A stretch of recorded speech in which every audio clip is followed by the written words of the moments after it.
মিষ্টি কিন্তু প্রত্যেকটি বাঙালির মনে প্রাণে ও আবেগের সাথে জড়িয়ে আছে। তাই আজ বাড়িতে থাকা এক বাটি আটা দিয়ে খুব সহজভাবে আপনাদের বানিয়ে দেখাবো দোকানের মতো কালোজাম মিষ্টি। এই মিষ্টিগুলো আপনারা বানিয়ে বেশ কয়েকদিন সংরক্ষণও করতে পারেন। যেমনই খেতে তেমনই কিন্তু সুস্বাদু। তাহলে চলুন রেসিপিটি শুরু করি।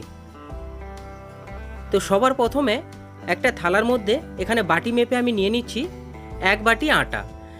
যেটা বাড়িতে আমরা ব্যবহার করি যেই আটাটা সেম ওই আটাটাই কিন্তু এখানে নিয়েছি। তো প্রথমে আটাটাকে একটু চেলে নিচ্ছি, কারণ আটার মধ্যে অনেক নোংরা থাকে, তাই আটাটাকে প্রথমে চেলে নিলাম। এবার এই এক বাটি আটার মধ্যে এখানে আমি দিয়ে দিচ্ছি এক বাটি গুঁড়োর দুধ, মানে আমুলের যে গুঁড়ো দুধগুলো পাওয়া যায় ওই দুধটাই আমি কিন্তু নিয়েছি। বাটি মেপেই নিয়েছি এক বাটি আটা, তার বদলে এক বাটি গুঁড়ো দুধ। সাথে দিয়ে দিলাম অল্প একটু বেকিং সোডা। দিয়ে প্রথমে শুকনো উপকরণগুলো খুব ভালো করে একটু মিশিয়ে নিচ্ছি। তো উপকরণটা মেশানো হয়ে গেলে এখন এর মধ্যে আমি দিয়ে দেব এক চামচ গাওয়া ঘি। তো সব কিছু কিন্তু এখানে মেপেই ব্যবহার করছি। এবার ঘিটাকে দিয়ে আবারও কিন্তু এই শুকনো উপকরণটাকে খুব ভালো করে একটু ময়াম দিয়ে নেব, মানে খুব ভালো করে একটু মিশিয়ে নেব। তো ঘিটা এখানে কিন্তু বেশি দেওয়ার কোনো দরকার নেই, এক চামচ দিলেই যথেষ্ট। দেখুন মেশানো কিন্তু হয়ে গেছে। এবার এর মধ্যে অল্প অল্প গরম জল দিয়ে একটা ডো আমি বানিয়ে নেব। তো এখানে অবশ্যই কিন্তু গরম জল ব্যবহার করতে হবে, আর তা না হলে আপনারা এখানে কিন্তু দুধও ব্যবহার করতে পারেন। সাধারণত এখানে দুধই ব্যবহার করা হয়, তবে আমি জল দিয়ে আপনাদের বানিয়ে দেখাচ্ছি মিষ্টিটা জল দিয়েও বানানো যায় কিভাবে। তবে অবশ্যই কিন্তু গরম জল ব্যবহার করতে হবে, আর জলটা কিন্তু একসাথে দেওয়া যাবে না, অল্প অল্প করে দেবেন, কারণ বেশি নরম হয়ে গেলে ডোটা আবার তো মিষ্টি বানাতে পরে কিন্তু প্রবলেম হতে পারে। তাই এইভাবে অল্প অল্প করে জল দিয়ে খুব সুন্দর করে একটা ডো বানিয়ে নিতে হবে। খুব ভালো করে কিন্তু ডোটাকে একটু মুথে নিচ্ছি। তো এখন আমাদের কিন্তু ডোটা মাখানো হয়ে গেছে, আর দেখুন ডোটাকে ঠিক আমি এইভাবেই মাখিয়েছি। এবার এই ডো থেকে অল্প অল্প লেচি কেটে প্রথমে এইভাবে একটু মুঠি করে নিলাম, তারপরে দু হাতের তালুতে দিয়ে এইভাবে একটু ঘুরিয়ে নেব। যেমনটা করে মিষ্টির শেপ দেওয়া হয় ঠিক ওইভাবে কিন্তু মিষ্টির শেপ দিয়ে নিচ্ছি। দেখুন এটা বানানো বন্ধুরা খুবই সহজ, আপনারা বাড়িতে কিন্তু খুব সহজভাবে এটা বানিয়ে নিতে পারেন। আর দেখে আশা করি বুঝতেই পারছেন। ঠিক একইভাবে বাকি মিষ্টিগুলো আমি বানিয়ে নিচ্ছি। দেখুন এটাও কিন্তু হয়ে গেল। তবে এইটুকু মাথায় রাখবেন মিষ্টিগুলো যেন ফাটা দাগ না থাকে। তো সমস্ত মিষ্টিগুলো কিন্তু আমার বানানো হয়ে গেছে। দেখুন কতগুলো মিষ্টি এখানে হয়েছে, প্রায় 15 পিস মতো হয়ে গেছে। এবার এই মিষ্টিটাকে নিয়ে আমি সরাসরি চলে গেলাম গ্যাসের কাছে। তো গ্যাসে আগে থেকে একটা কড়াইয়ে কিন্তু তেল গরম করতে বসিয়ে দিয়েছিলাম। তেলটা গরমও হয়ে গেছে। এবার মিষ্টিগুলো তেলে দিয়ে একটু লাল লাল করে ভেজে নেব। তবে মিষ্টিগুলো কিন্তু একদম হাই হিটে ভাজতে যাবেন না, লো টু মিডিয়ামে রেখে মিষ্টিগুলোকে ভেজে নিতে হবে। তো সমস্ত মিষ্টিগুলো এই তেলের মধ্যে আমি কিন্তু দিয়ে দিলাম, দিয়ে একটু সময় দিলাম। তারপরে মিষ্টিগুলোকে উল্টে পাল্টে চারিদিকটা লাল লাল করে একটু ভেজে নেব। তবে এই মিষ্টিগুলো একটু সাবধানে কিন্তু এখানে নাড়তে হবে, বেশি তাড়াহুড়ো করে নাড়তে যাবেন না, তা না হলে আবার মিষ্টি ভেঙেও যেতে পারে। বন্ধুরা মিষ্টিটা ভাজতে ভাজতে আপনারা তাড়াতাড়ি কমেন্ট করে জানান কার কার মিষ্টি খুব ভালো লাগে। দেখুন আমার কিন্তু মিষ্টি খুবই পছন্দের। আমাকে যদি কেউ মিষ্টি দেয় আমার কিন্তু কিছুই লাগে না, শুধু মিষ্টিই খেয়ে থেকে যাব, এতটা পছন্দের একটা জিনিস।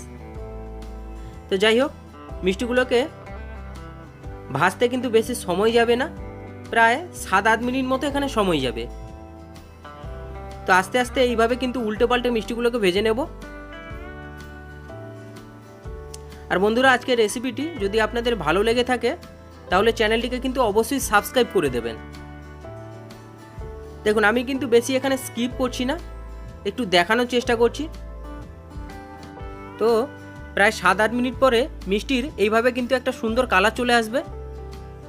দেখুন কালার কিন্তু বেশ সুন্দরভাবে একটা চলে এসছে। আমি কিন্তু আর বেশি কালো করলাম না। এবার মিষ্টিগুলোকে আমি তুলে নেব। আর দেখুন কতটা সুন্দর হয়েছে, একটাও দেখুন কিন্তু ফাটেনি। আপনারা চাইলে আর একটু কালো করেও ভেজে নিতে পারেন। তো এবার সমস্ত মিষ্টিগুলো কিন্তু আমি তুলে নিচ্ছি। প্রত্যেকটা মিষ্টি দেখুন কত সুন্দর হয়েছে, একটাও কিন্তু ফাটেনি। তো মিষ্টিটা কিন্তু ভাজা কমপ্লিট। এবার গ্যাসে আবার একটা কড়াই বসিয়ে কড়াইতে চিনির শিরা তৈরি করব। ওই জন্য কড়ার মধ্যে দিয়ে দিলাম 1 বাটি চিনি। আর এই 1 বাটি চিনির পরিবর্তে এখানে আমি দিয়ে দিচ্ছি 2 বাটি জল। তো এখানেও কিন্তু আমি পরিমাণটা মেপেই ব্যবহার করলাম। 1 বাটি চিনির পরিবর্তে দিয়ে দিলাম 2 বাটি জল। আর সাথে ফ্লেভারের জন্য দিয়ে দিচ্ছি 3টে এলাচ। তো এলাচের এইভাবে একটু মুখ ফাটিয়ে দিয়ে দিচ্ছি, এতে করে ফ্লেভারটা বেশ সুন্দর আসবে। এবার এই চিনির শিরাটাকে খুব সুন্দর করে একটু ফুটিয়ে নেব। বন্ধুরা, এখানে একটা কথা বলবো, এই চিনির শিরাটাকে মানে ওই যে 1 তার 2 তার কিছু করার দরকার নেই, জাস্ট চিনিটা ফুটে উঠলেই হবে। আর শিরাটা তৈরি হতে হতে আপনারা এটা কমেন্ট করে জানান এই ভিডিওটা কে কোথা থেকে দেখছেন। দেখুন শিরাটা কিন্তু আমার ফুটে উঠেছে। এবার এই শিরার মধ্যে আমি আগে থেকে ভেজে রাখা যে মিষ্টিগুলো বানিয়ে রেখেছিলাম ওটা এই শিরার মধ্যে দিয়ে দেব। দিয়ে আবারও কিন্তু 3 থেকে 4 মিনিট এই শিরার সাথে মিষ্টিটাকে খুব ভালো করে একটু ফুটিয়ে নেব। অবশ্যই কিন্তু এই মিষ্টির সাথে শিরাটাকে একটু ফুটিয়ে নিতে হবে, তা না হলে মিষ্টির ভেতরে আবার রসই ঢুকবে না। তো দেখুন আমি কিন্তু এখানে বেশি স্কিপ করছি না, আমি দেখানোর চেষ্টা করছি আমি কিভাবে মিষ্টিটা বানালাম। তো ফুটিয়ে নিয়ে আবারও কিন্তু আস্তে আস্তে মিষ্টিগুলোকে এইভাবে একটু নেড়ে নিচ্ছি। আবারও একটু সময় দিলাম, তারপরে ঠিক একইভাবে আবারও মিষ্টিগুলোকে আস্তে আস্তে নেড়ে নিলাম। এরপর মিষ্টিটাকে ফুটিয়ে নিয়ে প্রায় মিষ্টিগুলোকে 3 থেকে 4 ঘন্টা মতো ঢাকা দিয়ে রেখে দেব, যাতে মিষ্টির মধ্যে খুব ভালোভাবে রসটা ঢুকে যায়। তবে গ্যাসটা কিন্তু অবশ্যই এখানে অফ করে দিতে হবে। বন্ধুরা, ফিরে এলাম 3 থেকে 4 ঘন্টা পর। দেখুন মিষ্টিগুলো কতটা সুন্দর লাগছে দেখতে। এবার আমি একটা মিষ্টি তুলেও দেখাচ্ছি, দেখুন পুরো দোকানের মতো কিন্তু মিষ্টিগুলো লাগছে। এই দেখুন কত সুন্দর কালার এসে, আশা করি আপনারা দেখেই বুঝতে পারছেন। তো একটা মিষ্টি আমি কেটেও দেখাচ্ছি, দেখুন কতটা নরম হয়েছে। দেখুন এই দেখুন ভেতরটা দেখুন কতটা রসালো। তো আশা করি আপনারা দেখেই বুঝতে পারলেন।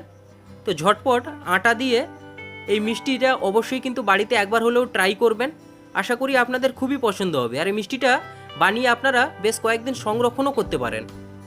তাহলে আজকের রেসিপিটি আপনাদের কেমন লাগলো অবশ্যই কিন্তু কমেন্ট করে জানাবেন। ভালো লাগলে লাইক কমেন্ট শেয়ার করবেন এবং চ্যানেলটাকে কিন্তু অবশ্যই সাবস্ক্রাইব করে দেবেন।